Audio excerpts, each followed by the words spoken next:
안녕하세요. 순살입니다.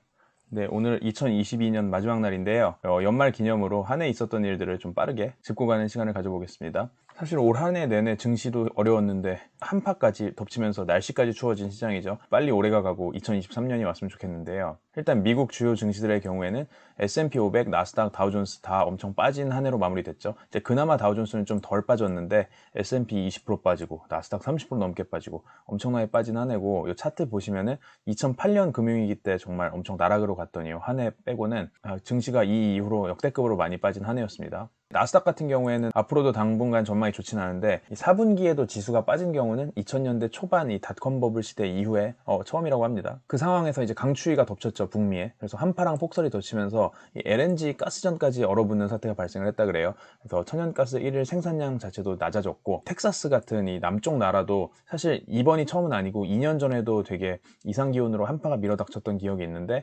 이번에도 영하의 날씨가 닥치면서 생산에도 영향을 미치고 있다고 하고, 항공주들 같은 경우는 이제 리오프닝으로 연말 연초 트래블, 이 여행을 되게 많이 해야 되는 시기인데, 특히 사우스웨스트 항공, 이 북미 지역의 한파 때문에 북미 지역을 메인으로 이제 운영을 하고 있는 이 사우스웨스트 항공이 많이 때려 맞았죠. 비행기 단체 지연 결항이 이어지면서 이걸로만 끝나는 게 아니라 수화물 분실 사태까지 이어지면서 사실 연말에 돈을 엄청 많이 벌어야 되는 대목인데 손실을 내면서 주가도 때려 맞았던 한 주였고, 그리고 올 한 해 사실 제일 중요한 법안 중에 하나라고 할 수 있는 이 IRA, 미국 인플레이션 리덕션 액트라고 해서 인플레 감축법으로 이 전기차 섹터에 대해 제일 중요한 법안이죠. 지금 신재생 에너지 관련된 보조금이 여기에 포함되어 있기 때문에, 여기서 사실 지금 한국 입장에서의 이제 쟁점이 북미에서 생산이 이제 완성된 차량들에만 이제 세액을 공제해 준다, 보조금을 준다, 이런 식으로 법안이 나왔었어서 한국 기업들 입장에서는, 예를 들어서 현대차 같은 데들은 기존의 내연기관차 말고 전기차 공장 같은 경우에는 미국에 공장을 아직 짓고 완공이 안 된 상황이라서 완공될 때까지는 한국에서 차를 보내야 되는데, IRA 법안에 의해서 가격적으로 미국 내 내수 기업들보다 차별을 받게 되는 거 아니냐, 이런 걱정이 있었는데 구멍이 생겼죠. 다행히 이 리스 차량이나 렌트 차량 아니면 법인 차량처럼 이 상업용 전기차 같은 경우에는 세액 공제 대상으로 결정이 됐고, 미국에서는 이제 30% 정도가 리스 형태로 구매가 된다 그러죠. 리스를 어쨌든 상업용 전기차로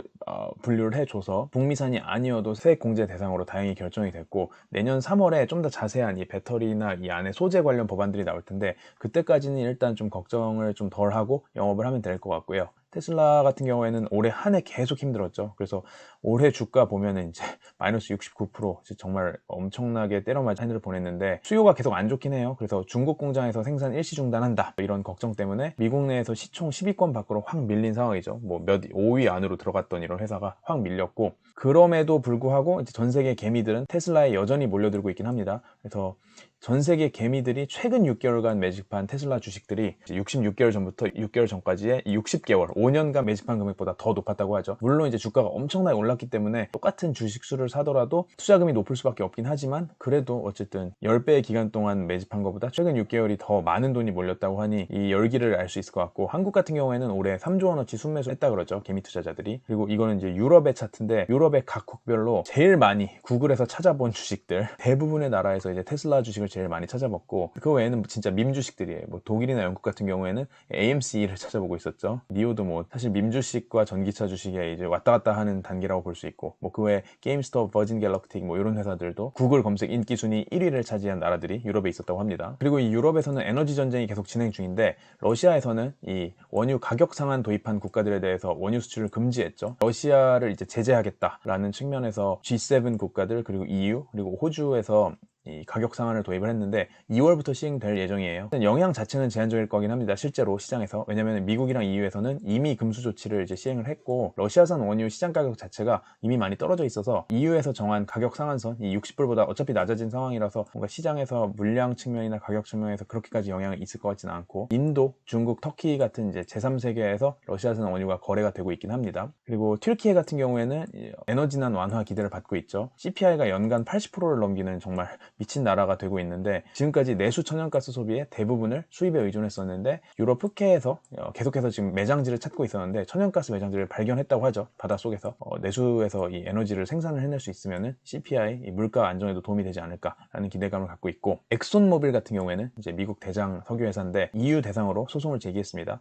EU 같은 경우에는 에너지 기업들 대상으로 횡재세 받겠다라고 이미 공표를 한 상황이고, 이 EU의 주장은 이 에너지 기업들이 올해 벌어들인 수익의 최소 3분의 3분의 1 이상이 이제 러시아와 우크라이나 전쟁 때문에 유가가 올랐는데, 이제 거기서 오는 이득을 이 에너지 기업들이 땡겨서 3분의 1 이상을 거기서 오는 이제 꽁돈을 챙겼다라는 식으로 주장을 하고 있는데, 엑소모빌이 얘기하는 건 이제 그건 잘 모르겠고 어쨌든 EU 자체에 기업들의 세금을 매길 권리 자체가 없다, 이런 식으로 주장을 하고 있죠. 그래서 조세 권리 자체는 EU 회원국 각국이 진행을 해야지 EU에서 총체적으로 이제 때릴 건 아니다 라고 얘기를 하고 있고, 시장 논리만으로 돌아가지는 않습니다. 에너지 같은 경우에는 워낙에 근간 인프라 산업들이기 때문에 좀 주의를 해야 되는 부분이고요. 일본 같은 경우에는 계속해서 지금 시장이 핫 이슈죠. 통화 정책이 어떻게 변하는지에 따라서 단순히 일본 내에 뭐 환율이나 증시뿐만이 아니라 일본의 이제 싼 돈을 전 세계로 들고 나가서 투자를 해놨더니 엔키리 트레이드가 청산이 돼서 이제 일본 본국으로 돌이 돌아가는 거 아닌가, 그렇게 되면은 전 세계 뭐 금융시장에 연쇄적으로 여파를 미치는 게 아닌가, 이 정도의 이제 도미노 효과를 사람들이 걱정을 하기 때문에 일본의 기존까지의 통화 완화에서 이제 긴축으로 태세 전환을 할 건지, 언제 얼마나 할 건지 이런 거에 관심을 갖고 있죠. 그래서 일본 내각 자체는 장관급 인사를 또다시 교체를 했습니다. 계속해서 최근 3개월간 벌써 4명을 바꿨고, 뭐 경제가 안 좋으니까 지지율이 계속 떨어지고 있겠죠. 그래서 분위기 쇄신을 위해서 인사를 교체를 하고 있고, 어쨌든 제일 중요한 건 내년 4월에 있을 일본 중앙은행 구로다 총재 임기 만료인데, 이 다음 사람이 누가 되냐가 좀 중요한 것 같고, 그때 일본 시중은행의 경영진들 입장에서는 어차피 그래봤자 똑같은 놈이 올 거고 그래서 시장에 별 차이 없을 거다라고 얘기하죠. 일본은행 내부 인사 어차피 다음 후보로 거론되고 있는데, 여기서 바뀌어봤자 그대로 고인물이다.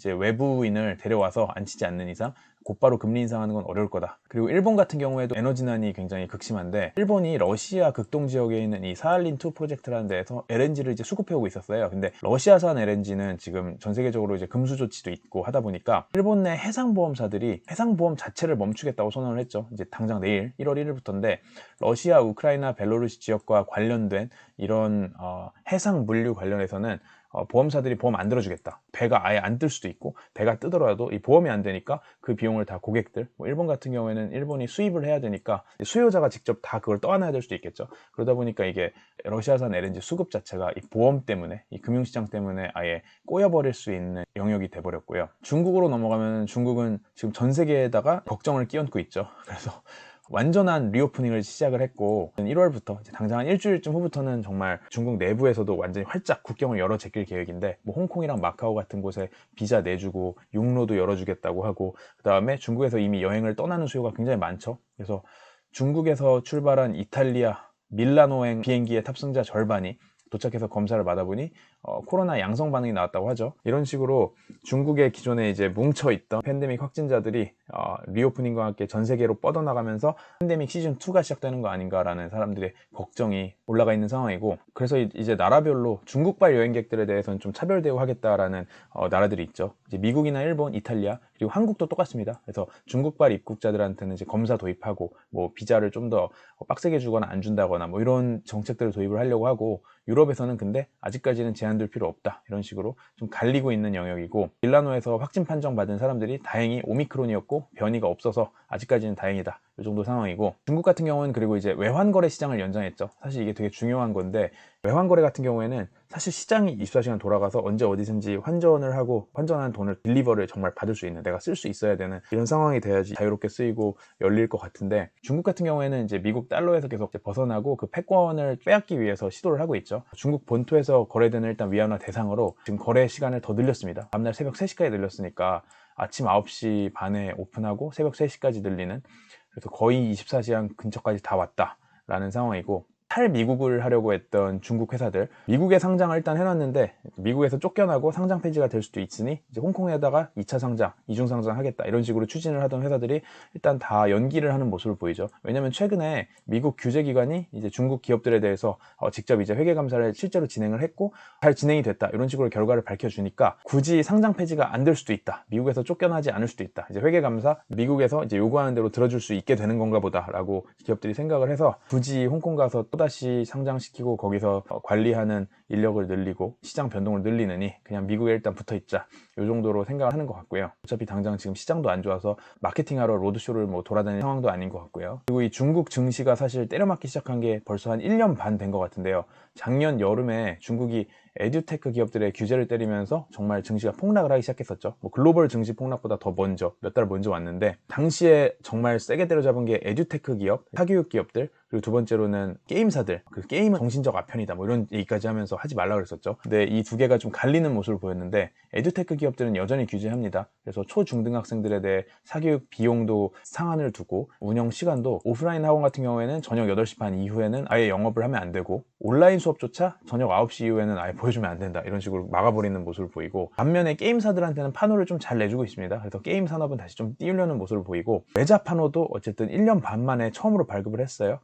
외국 기업들한테 너네 게임 들고 와서 중국에서 팔 수 있게 해줄게 라고 해준 건데, 한국 기업들도 당연히 엄청 기다리고 있었겠죠. 그래서 스마일 게이트 같은 경우에도 이번에 포함되면서 엄청난 호재가 됐는데, 이런 식으로 판매 허가가 나면은 그 게임을 들고 중국 내 유통사랑 이제 협업을 해서 디스트리뷰션을 해야 됩니다. 이 스마일 게이트도 이 두 가지 게임을 각각, 하나는 텐센트, 하나는 쫄롱 게임즈라는 데를 통해서 유통을 할 계획이에요. 한국에서는 좀 중요한 이슈가 이 대주주 양도소득세 관련해 가지고 이슈가 계속 있었죠. 양도소득세 결정되는 기준일이 27일이었는데 요걸 며칠 앞두고 법안이 확정됐죠. 그래서 이 조건이 어떻게 되는지에 따라 이제 기다리고 있던 주주들이 물량을 던지면서 어쨌든 또다시 매물 폭탄이 나왔고, 그리고 자본시장에서 좀 저는 충격적인 사건이라고 생각하는 게, 이 대부업체들이 신규 대출을 중단을 하고 있습니다. 러시안 캐시로 유명한 아프로 파이낸셜 같은 경우에 조달금리가 너무 높아지다 보니까 마진 못 남기겠다, 이 신규 대출 안 내준다, 이런 식으로 대출 중단을 선언했죠. 이제 무슨 얘기냐면은, 보통 은행 같은 경우에는 이제 예금을 받잖아요. 소비자들의 예금을 받아서 예를 들어서 아마 3, 4%에 받는다고 하면은 그거를 뭐 6, 7%, 7, 8%에 빌려주는 식으로 예대만진을 챙긴다고 하면은, 대부업체, 뭐 제2금융권, 제3금융권 같은 경우에는 이 숫자들이 훨씬 더 폭이 크겠죠. 돈을 땡겨올 수 있는 게, 여기는 이제 예금을 못 받으니까 뭐 채권 시장에서 빚을 내서 돈을 빌리든 뭐 다른 식으로 돈을 땡겨오든 돈을 땡겨야 되는데, 예금처럼 싸게 사람들한테 돈을 땡겨올 수는 없고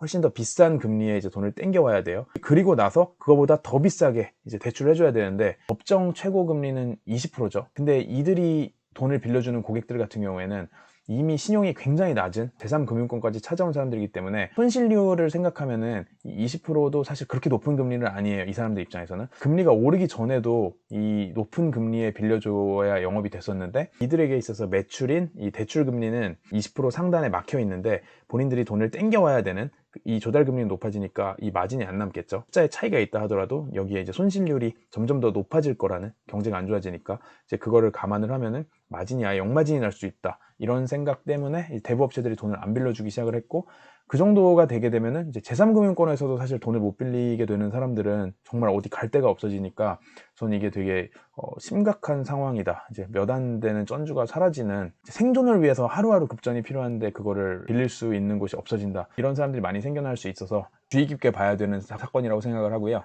네, 그래서 다음 주에는 이제 연초 휴장들이 아직 이어져 있는데, 다음 주 목금 정도 되면 이제 미국 고용지표가 나오면서 이 시장들이 다시 한번 좀 움직이기 시작할 것 같아요. 2022년에는 많은 게 안 좋은 한 해였는데 2023년에는 시장도 좀 좋은 한 해가 됐으면 좋겠고, 순살러 여러분들께서도 힘이 나는 한 해가 되시길 기원하면서 다음 주에 또 다른 재밌는 순살로 돌아오겠습니다. 안녕.